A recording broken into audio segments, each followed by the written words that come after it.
What we're gonna do today is make an oil candle. This one is gonna start out life as a root beer bottle from Australia. It doesn't have the threads on it, which I don't really like. You can use any bottle, but this is just kind of a cool looking bottle I like. What you'll need is a cork, some brass or steel tubing, and some wicking. And this wick comes from like the oil candle wicks. I got it at Hobby Lobby. You can get a bundle of them, of 5 or 6 or so, for a couple bucks. Or you can use any cotton wicking whatsoever. Just make sure it fits your tube. This tube, it's brass tube I got from Hobby Lobby too. What you do, measure out a little bit longer than what your cork is. And I'm using a tubing cutter. You don't have to. Again, you can use a little mini hacksaw file, whatever you got. I'm using this just because it's handy and I happen to have it. You got to kind of watch these with this brass tubing, because the brass tubing's fairly soft that you get from there, so you can really crush it pretty easy. If you've never used one, you tighten it up to where the cutting wheel is on your metal, roll it around once, and then turn the wheel to tighten it just a little bit each time. And with this soft material, it more pushes it in and cuts it right away. It will cut through. Copper tubing you could get at Lowe's or Menards or anything like that. Again, like I said, sewing supply store, you can get cotton rope. Depends on how big you want it. This, if you used a little bigger bottle and put a bigger hole in the cork and use some bigger tubing, you could actually run up some pretty good sized stuff. My intention with this is to fill it up with citronella oil, although for this purposes I won't, because I'm going to make 4 or 5 of them and set around to drive mosquitoes and bugs off. You can light them up.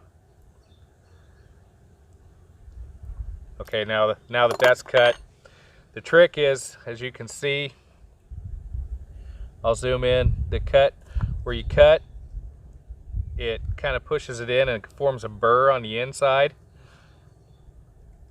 So I'm using my Swiss Army knife. Seeing I'm right-handed, it'd probably help.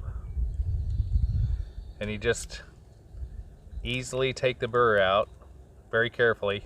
Because like I said, you can bend this stuff up pretty easy. You don't want the burr in there because it'll interfere with the wick going through and all the other. Makes a real pain in the butt.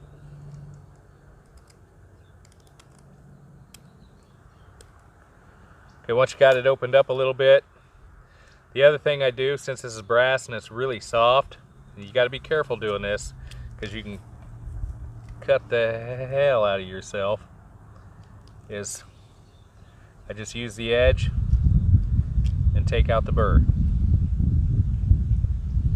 what's left of it. You can use a little fine mini file,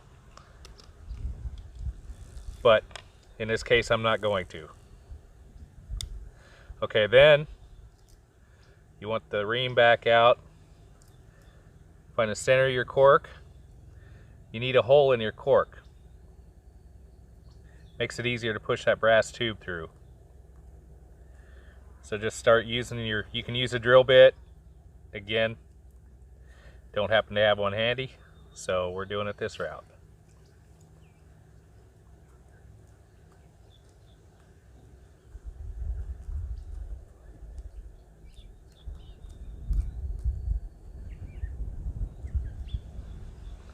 Go in from both sides, the hole will meet in the middle.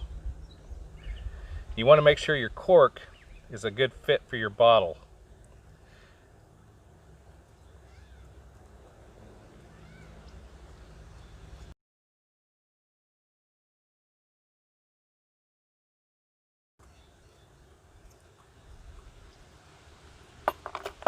Once you think you got it where it should be, take your large piece of your tubing and start pushing it through. You'll need a piece of wire to push that cork out of the inside of it after you're done. But if you use a larger piece, then you won't have to worry about pushing the material out of your short piece to get your wick in.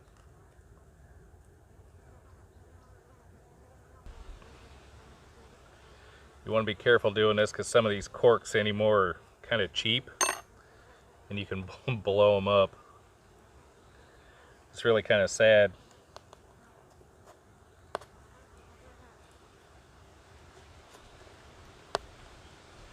Okay, there's your setup. And you take your wick on one end, you want to twist it pretty tight. Get hold of it right behind where you twisted it and start feeding it into your tubing. You want the size to be fairly tight, but not stupid tight in your piece of tubing. That's where your sizing's critical. And to get it in there, the easiest way is to rotate and push it a little at a time. It'll seem like it's not going anywhere, but all of a sudden it'll pop out of the bottom. Or you can go in from the bottom up through the top. Depends on which way you want to go. But seeing that that's the top, pull it down to where you have just a little bit sticking out. Then what will happen is that'll sit in like that. And that's basically your bottle. Okay. Now you use lamp oil. I wouldn't use anything but lamp oil, otherwise you're going to have a bad day, because gasoline or anything like that in here might work for just a little bit, but you're playing with a bomb and you'll blow flaming fuel everywhere eventually. It's just better not to do it. Lamp oil can be had most anywhere. It's not overly expensive.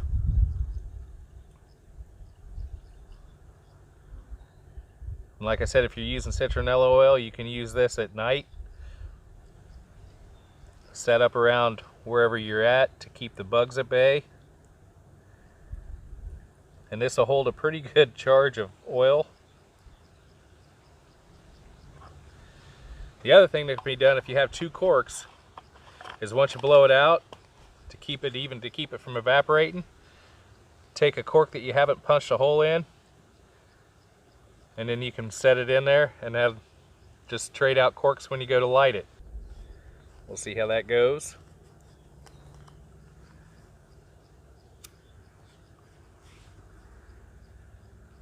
And with the citronella oil, that kind of smoke is what you want.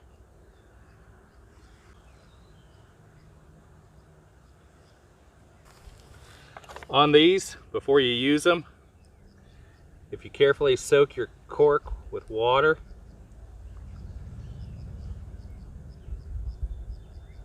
there'll be less of a chance of it catching on fire.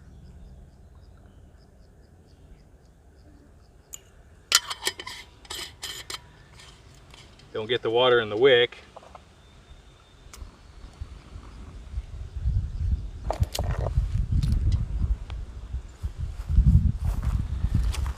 This is pretty much an outside sort of thing. I wouldn't run it in the house.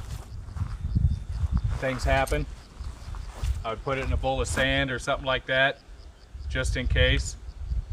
Because you never know. Murphy plays a bad game sometimes. But that's how you make one.